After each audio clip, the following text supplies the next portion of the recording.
The Minnesota Vikings play a football game in just under 48 hours. And I was live at training camp practice earlier today. A lot of interesting things, even though the guys weren't in pads. We're going to talk about that. We're going to talk about what to look for in the first preseason game and some surprises on who will and won't play. We're going to break it all down here on the latest episode of the Real Forno Show. Ladies and gentlemen, welcome to the Real Forno Show, hosted by the one and only Tyler Forness. A to Z Sports sought him out to be their Minnesota Vikings reporter and NFL analyst. And he's a proud contributor over at SKOL North's Purple Daily. Tyler is also the captivating host of The Good, The Bad, and The Hungry on the Voices of Wrestling Podcast Network, and a founding member of Vikings First and SKOL. Welcome, ladies and gentlemen, to another episode of the Real Forno Show. I'm your host, Tyler Forness, on a special night. With me, as always, in the top left corner, he is producer Dave. Dave, how are you? I'm doing great. It's Thursday. We have a football game in 48 hours, and I can't wait. There is live football going on right now, even, which is just the most exciting thing. Football is back. Right above the monitor right now. You know what? I might even try to flip it on here just so I can have it going, because you know what? Football is back, baby, and I am really, really excited. Welcome to the Real Forno Show. I've got the Score Fest going on with the Detroit Lions and the New York Giants. Oh, really? What's the score? 0-0. Oh, I thought you were saying that it was with 3 minutes, a little over 3 minutes left to go in the first half. Oh, that's tremendous. Mm-hmm. But hey, it is what it is. How'd your day go? You were out. I saw pictures of you sitting in the stands watching the players today throw footballs and do their things. And shells, I think they were. Hold on. People took pictures of me? Oh, I saw your picture. Oh, I'm like, wait, people are taking pictures of me? I am not aware of this. That's okay. That makes a little more sense. Yeah, really not a whole lot to gather from today's practice. I was a little surprised. I was not surprised that they were in shells. They have a game in 2 days. It's pretty common to not have a padded practice a couple days before games. So, yeah, I'm very interested to kind of see what happens on Saturday, 3 p.m. Central Time. We'll be going live at the 2-minute warning. I will be joining shortly after the game ends, and we're going to have a little bit of fun talking about Minnesota Vikings football. Now, it's preseason, but here's the big thing, and let's start off here before we kind of jump into practice, Dave. Sam Darnold will be starting on Sunday, and then he'll be giving the ball to J.J. McCarthy, kind of like we all thought. The reason why it's so important that Sam Darnold plays these games is he has not been the quarterback of the Minnesota Vikings before. And because he hasn't been the quarterback of the Vikings, it's important that he gets some reps. And he's going to get a lot of reps next week at joint practices with the Cleveland Browns.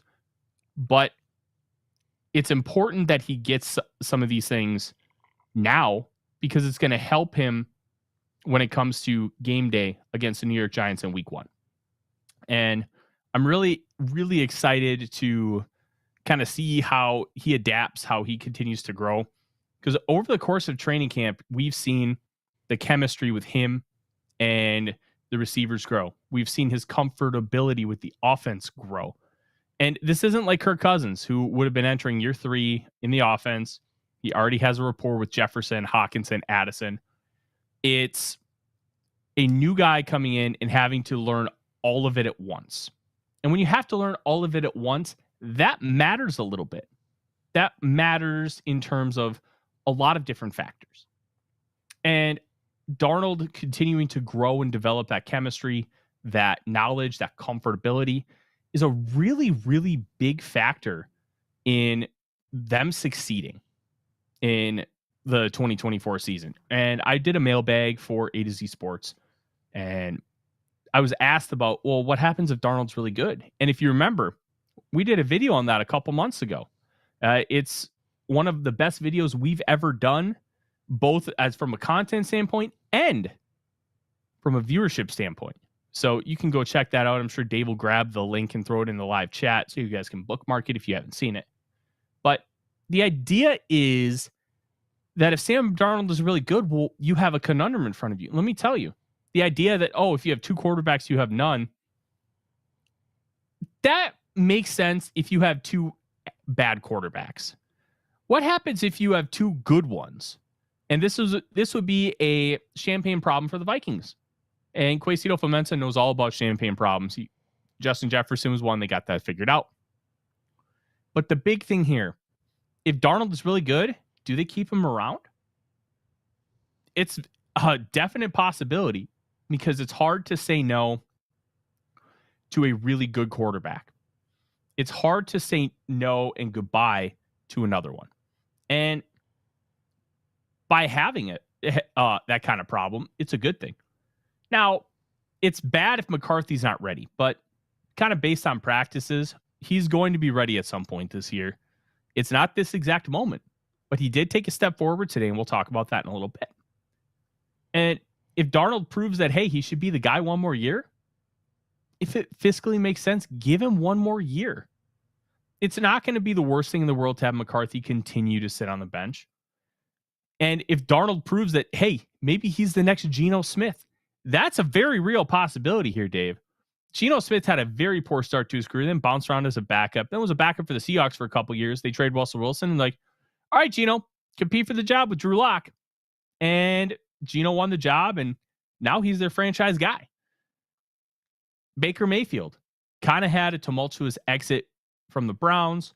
A lot of that had to do with the fact that he played with a torn labrum in his non-throwing shoulder, which doesn't necessarily seem like the worst thing in the world, but it impacts you way more than you would expect for a non-throwing shoulder. He gutted it out, and he played really poorly. The Browns decided to go searching in the offseason for another quarterback. They got Deshaun Watson. And it was a really tough one for Baker because he then got traded to the Carolina Panthers for a 5th-round pick, and things didn't really work there. And then he ended up with the Los Angeles Rams, where Sean McVay kind of saved his career. Goes to the Bucs on a 1-year, $4 million incentive-laden deal. And, well, now he's a franchise guy for the Tampa Bay Buccaneers. He always had the talent. It was about just kind of making things work for him. And Baker's so weird because he doesn't really thrive with play action. He thrives with everything static. He thrives, hey, I'm going to drop back and I'm just going to chuck the ball. It's kind of like an air raid thing. And I mean, he played in the air raid for Cliff Kingsbury for a year at Texas Tech. And then he goes to Oklahoma and plays in the air raid there as well for Lincoln Riley. So he's very comfortable in a very static type system. Well, in Cleveland, he's not playing in a static type system. He's playing in a very heavy wide zone play action. So getting him in a situation where he can do what he's best at, it thrived. Maybe this is where Sam Darnold thrives, in the same light. And it'd be great if he did. And then you'd have to answer that question in the offseason. But it starts on Saturday. Now, Kevin O'Connell did say we're going to be without Justin Jefferson, likely without Justin Jefferson and likely without Harrison Smith. Both of those guys, yeah, it's completely fine. I think it was him saying that they don't need it, and they don't. They know the systems. Mm-hmm. Yeah, and David, this is an interesting comment, so let's talk about it. He says, come on, Tyler. If J.J. McCarthy sits another year, the fans will be charging Egan with pitchforks to put Kwesi's head on a spike. I understand where you're coming from. But what happens if Sam Darnold is like a Pro Bowler and emerges as one of the better quarterbacks in football? I think that would change things a little bit. Now, I think there'd still be some fans who want to see J.J. McCarthy because he's the 10th overall pick. They want that guy to be starting for their football team. Completely understand that. But if you have a really, really good quarterback who's playing great football, are they going to be doing that? I would hesitate to say it's a for sure. And if you have a great one, it's hard to say no. Now, if McCarthy's ready, you're fine. You maybe try to franchise and trade, or you just take the third round compensatory pick. I'm not 100% sure how that process would end up going, but and you're right, David. It is a huge if. But we are talking about hypotheticals throughout the entirety of the 2024 season. We don't know when J.J. McCarthy is going to be 100% ready. We don't know if Sam Darnold is going to be good, and we don't know what that's going to look like throughout the season and at the end of the 2024 campaign. Everything's an if right now. But in hypotheticals, it's a fun conversation. And as you can see, the link is in the chat. Go check it out. But it starts on Saturday with Darnold being able to potentially take over and become the guy for the Minnesota Vikings. He will be for at least a short time. Will he be for a long time? Probably not, but who knows? And then McCarthy's going to get his first reps. Now, McCarthy's been working a lot with the second team, nearly exclusively with the second team. And because of that, he's going to have a lot more of a rapport with guys like Tristan Jackson, with guys like Lucky Jackson, Deshaun Jones, Brandon Powell. And those guys are, because he has that rapport, you're going to have a much better, chemistry. Yeah, that's the word I'm looking for. You're going to have a much better chemistry, and that's going to help you get your bearings. And it's going to help him get adjusted right away. Now, he was excited to potentially see a vanilla defense. Antonio Pierce doesn't really run a vanilla defense, so that's going to be very interesting how he ends up playing this game. But Brian Flores is sending all kinds of stuff. He is it's almost like, Dave, he's just having fun. He's not even trying to do anything else, but I'm just going to mess with you. We are going to just kick your butt. It's great stuff. I love it. They're in shells today. He sends a corner blitz to Sam Darnold, and Darnold gets flustered, and he ends up having to throw the ball away. He's sending a corner blitz in shells. It's just awesome. And how will McCarthy respond to live reps where it's not his teammates? It's not Brian Flores' defense. How is he going to handle the second team offensive line going against their defensive line? There's so many interesting elements to this whole conversation. And I'm excited to see how he does. And I'm not going to judge him based on the one game. I'm going to start judging him after the next game against the Cleveland Browns, which he might actually not play in, but we'll see a lot from the joint practices, which is more important anyways. I want to see how he grows. I want to see how he develops. I want to see how he builds game after game after game, and being able to see him practice after practice after practice. Today was probably the most impressed I've been of him, because a lot of the mechanical stuff that we've talked about on the show, and we talked about on Monday, where he's just not consistent, he was the most consistent mechanically today that I've seen him. That's a really positive step forward. And when I said, hey, he's not ready, well, he needs to prove that he is.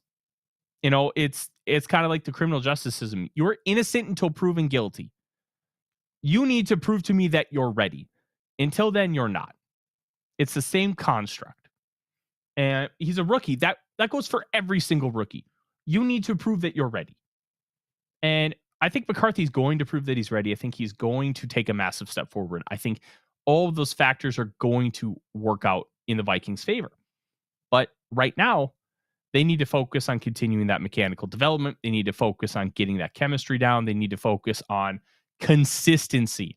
Consistency is the biggest thing for this Minnesota Vikings team and J.J. McCarthy. Why? If you can't do the consistent things, how can I trust you to do the supernatural things? Now, J.J. McCarthy could do the off-script stuff.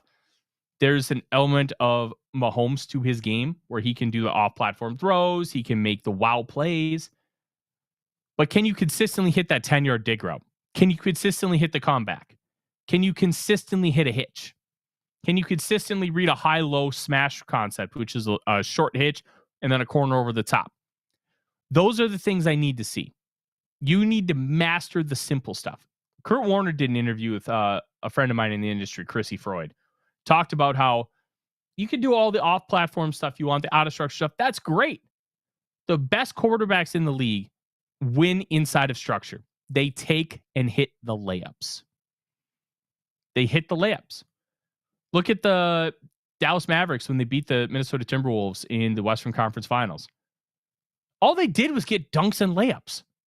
Easy baskets. Take the easy money. It's okay to take the easy money because the easy money over time will help get you more opportunities to get points. Will help get you more opportunities to make those wild plays. If you can't make the layups, you are not going to succeed. And I think Warner's right on that. Now, it's great to have that off-platform stuff, but you're only going to use it like 3-4 times a game, like on average. You're going to throw like 27 passes a game. So if you're missing 5 of those where it's the layup, that matters. It matters a lot. I want to see him do the little things consistently. I want to see him speed up that progression because as a kid coming out of college, it's going to take some time.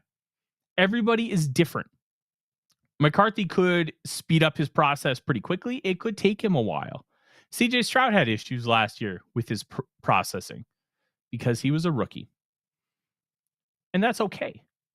But you want to see growth. You want to see progression. You want to see him take steps each week. And I think we're already seeing him take steps. Now, he did have a really bad interception, which I'll give him a little grace on today.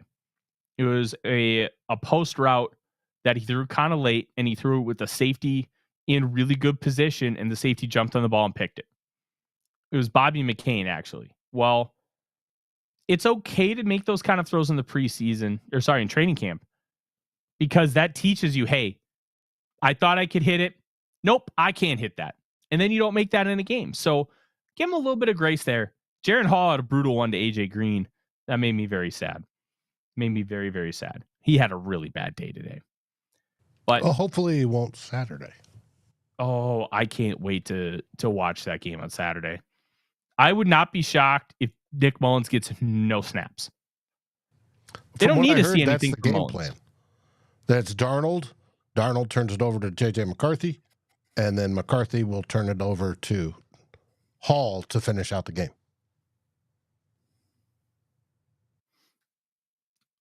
There we go. Yeah, I hadn't heard the specific plan.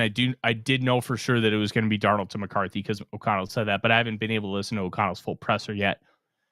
So that's going to be fun to watch. I'm really excited to see how this receiver room shapes up because Dave, I know you have had a chance, but did you look in depth at the Vikings first depth chart? I did. One of the interesting things I saw in there was the wide receiver. Deshaun Jones, the UDFA, is already a third teamer above Lucky Jackson, above Thayer Thomas, above Malik Knowles. He's already a third teamer. And he's either wide receiver 5, 6, or 7 based on that. He's in the third team with Tristan Jackson and Trent Sherfield.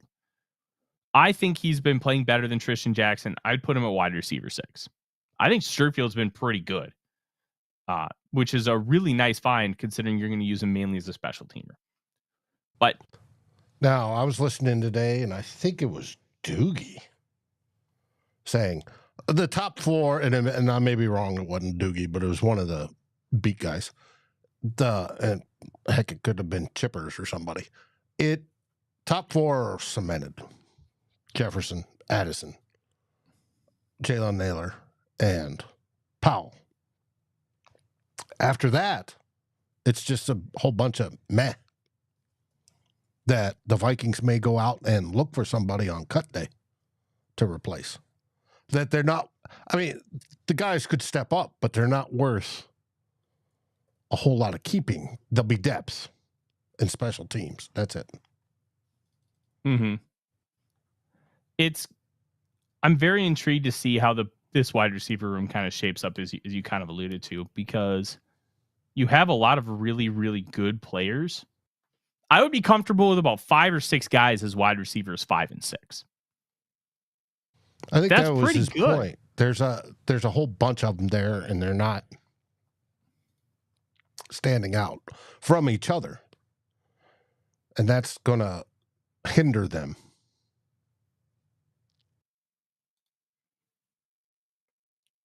Yeah, it's going to be very interesting who ends up separating. I think right now, who ends up separating is going to be Deshaun Jones.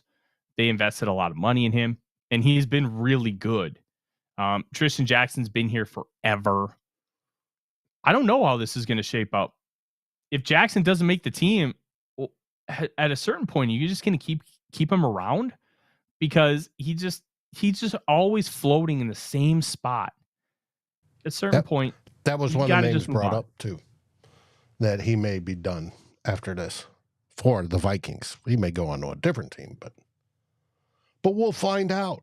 Hey, they've got to stand out, not only catching the football, but also special teams. And the ones that come out of the next few weeks doing that are the ones that are going to stick. Yeah.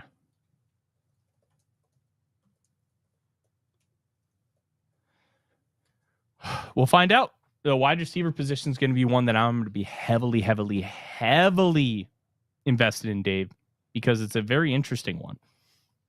Another one that's interesting is going to be defensive line.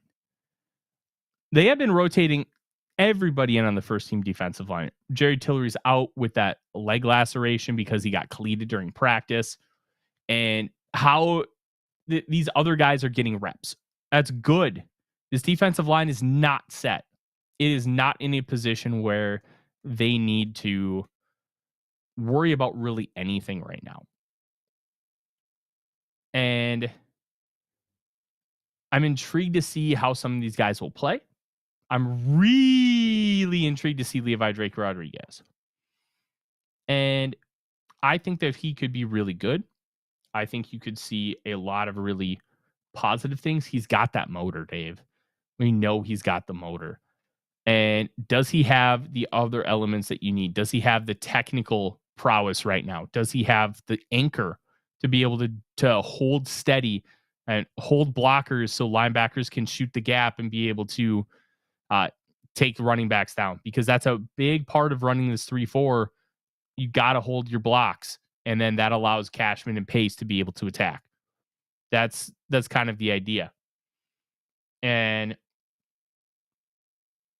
I want to see more. I want to see how these guys are. You can see guys pop during practice, but you don't see a ton in the trenches because it feels like they're not going full force because, well, it's the trenches. You really can't sack the quarterback. You can touch the quarterback. You can't sack them. And I've been waiting for the preseason games to be able to see more of that.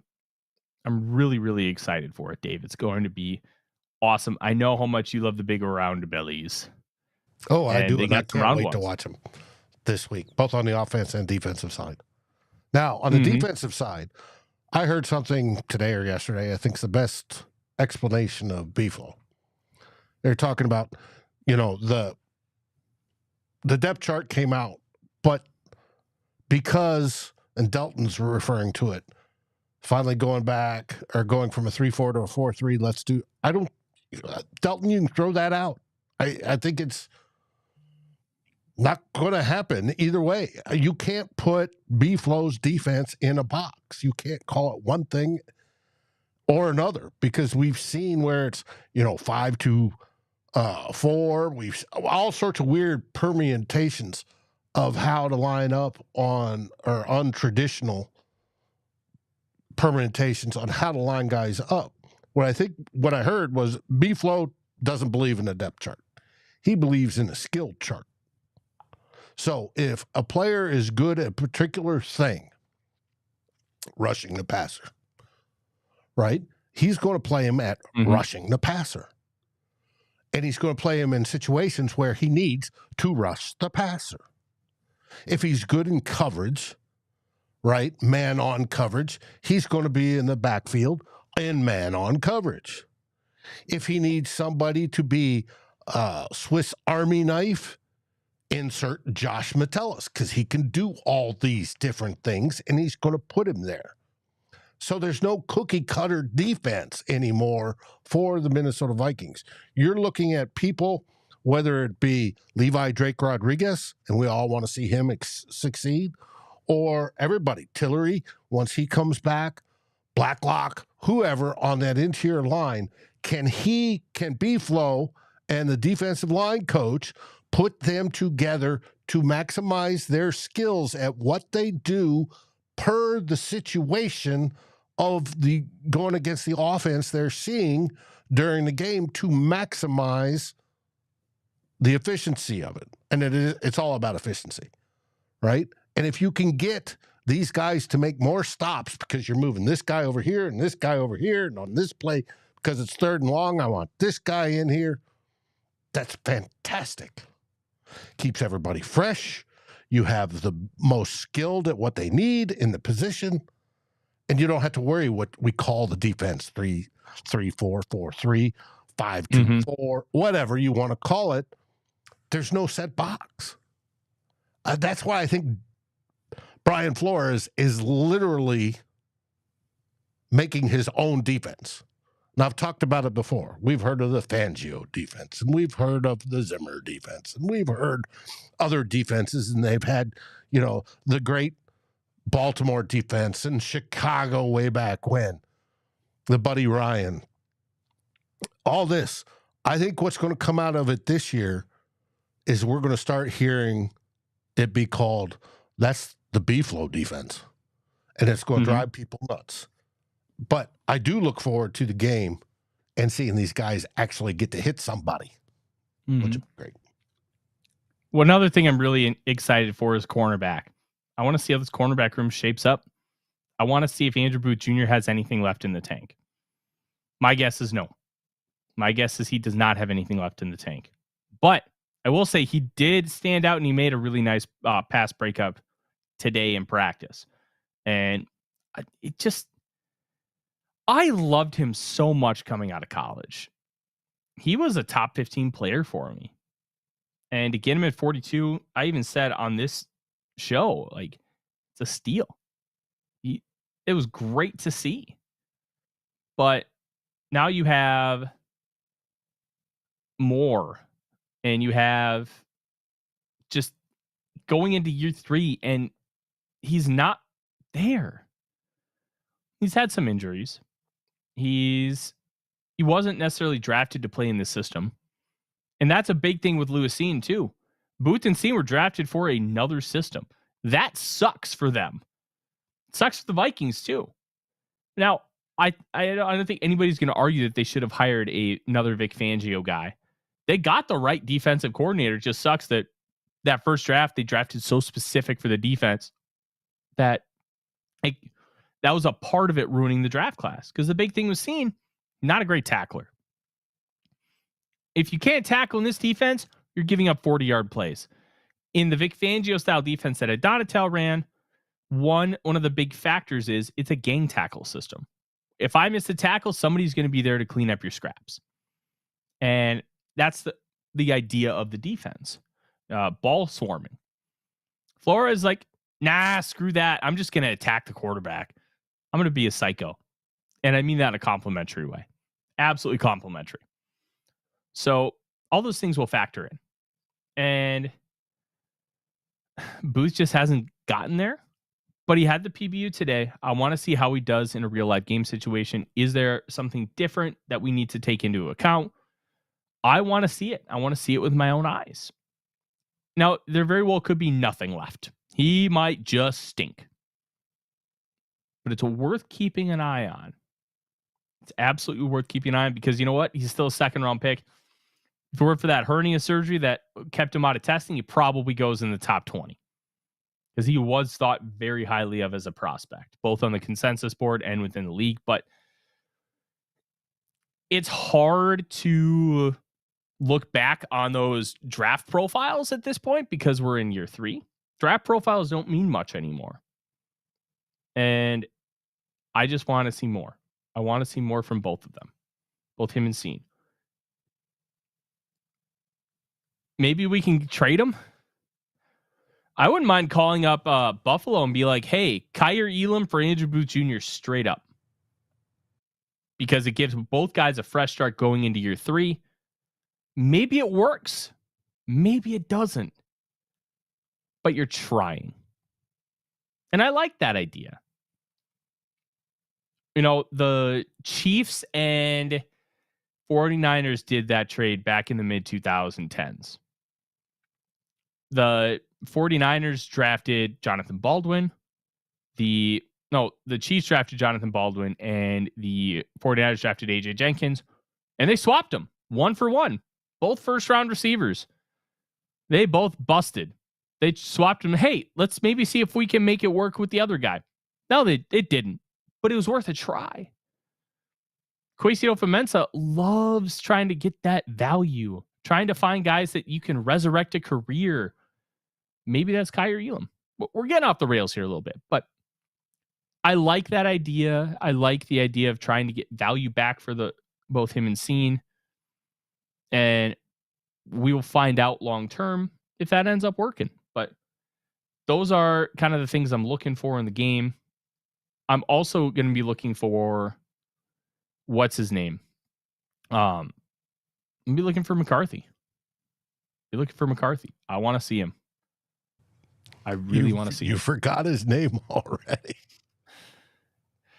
He had a good day today. Mm-hmm. You saw the passes. You saw the one to Naylor for the touchdown. Now, he's got no pass rush, but. Yeah, the one to Naylor was just a beautiful throw, and Naylor just cooked Jay Ward off the line, stacked him, and it was over. Ward didn't have the speed to catch up, and Naylor continues to look like he's a guy. Please stay healthy. If he stays healthy, the Vikings have something. That's the key. Now, you said something earlier. You think because of the joint practices next week down in Cleveland that McCarthy may not play the following week. Mm-hmm. No, against the Browns in the preseason game. That's that weekend. Right. I disagree with you. I could see Sam Darnold not playing against the Browns on that Saturday. But I'll bet we see J.J. McCarthy in all 3 of the preseason games as part of his development.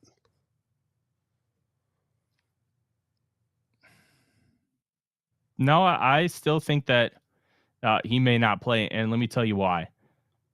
I kind of relate it back to